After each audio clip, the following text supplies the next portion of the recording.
We have a nice system of equation on the board. Can you solve it?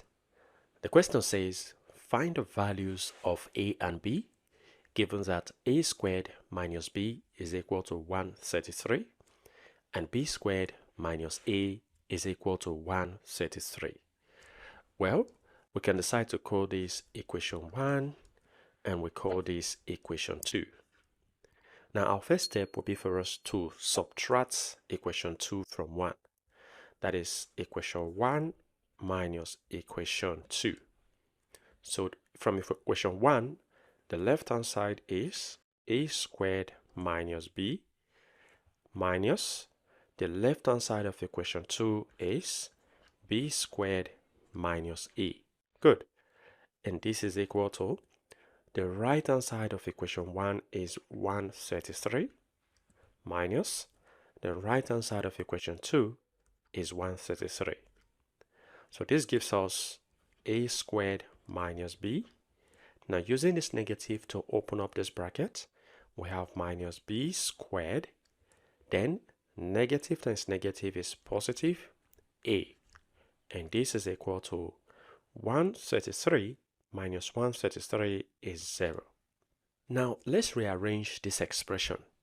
We have a squared minus b squared, and then we have plus a minus b. This is equal to 0.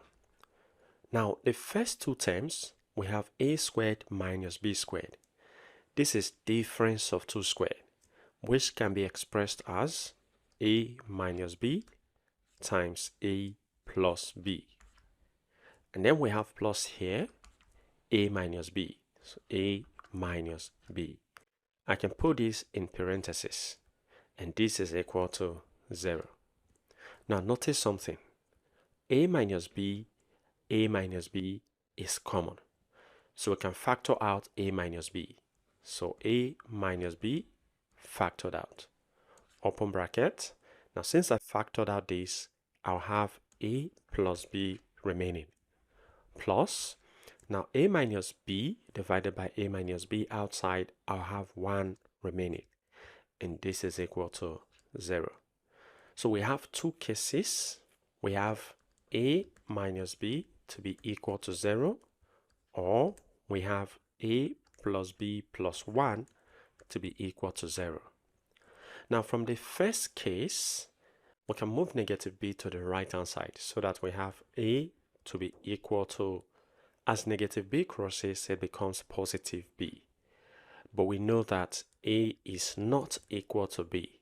So we're going to be rejecting this case. Now our focus will be on the second case. Now let's isolate a. So a on the second case is equal to, when I move b to the right, it becomes negative b. When I move 1 to the right, it also becomes negative 1. So we're going to be using this a equal to negative b minus 1 and put it in either of our original equation. These are our original equations. And since we're substituting for a, I'm going to be avoiding a situation where a is carrying a power.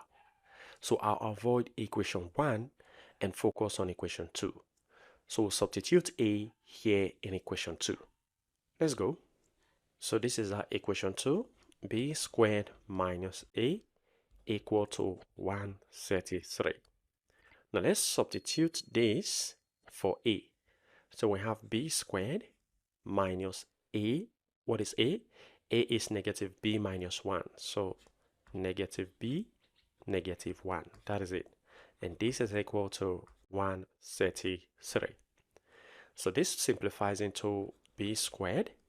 Now we use this negative to open up the bracket. Negative times negative is positive, so I'm going to be having positive b.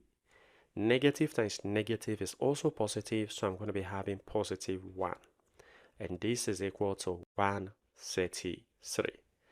We have a nice quadratic equation, but let's rearrange it. I'll be moving 133 to the left-hand side. So I have b squared plus b plus 1. And as 133 crosses, it becomes negative 133. and this is equal to 0. So this simplifies into b squared plus b. Now 1 minus 133 is negative 132 equal to 0. Our a from this quadratic equation is 1, our b is 1, our c is negative 132. So we're using the quadratic formula. We're looking for the value of b. This is equal to, the formula is negative b plus or minus the square root of b squared minus 4ac all over 2a. Now let's substitute here. So we have b to be equal to negative b. B is 1 plus or minus the square root of b squared. So that is 1 squared minus 4 times a times c. C is negative 132. Good. All over 2 times a. So that will be 2 times a is 1. So this simplifies into b equal to negative 1 plus or minus the square root of 1 squared is 1.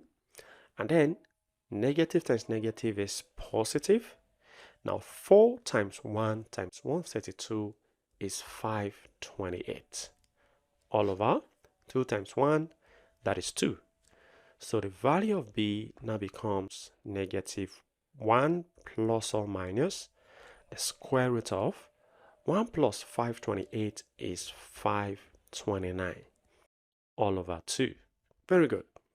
Now simplifying further, our b becomes negative 1 plus or minus the square root of 529 is actually 23 all over 2. Now let's separate the two values of b. So one of the values of b is we have negative 1 plus 23 all over 2. Then the other one is we have negative 1, negative 23 all over 2. So this will be negative 1 plus 23 is 23. Divided by 2, that will be 11. Then for the second one, the second value of b will be negative 1, negative 23 is negative 24. Now divided by 2, we're going to be having negative 12. Very good. Now let's find the corresponding values of a. Recall that a is equal to negative b, negative 1, right? Good. Now let's impute the value of b equal to 11 here. So a will be negative 11, which is the value of b, minus 1, and this will be negative 12. So when b is 11, a is negative 12. So values of a and b from here are, we have a as negative 12, while b as 11. Now coming here, let's substitute here. We have a to be equal to negative b. Negative b, b is negative 12 here, and then negative 1. So this becomes negative times negative is positive, so we have positive 12 minus 1, which gives 11. So here, the values of a and b are, we have a to be 11 when b is negative 12.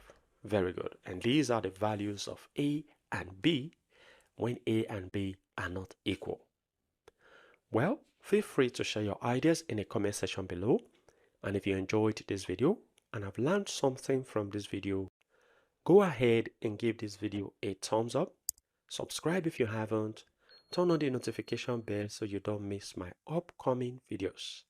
And like I always say, until next time, take care.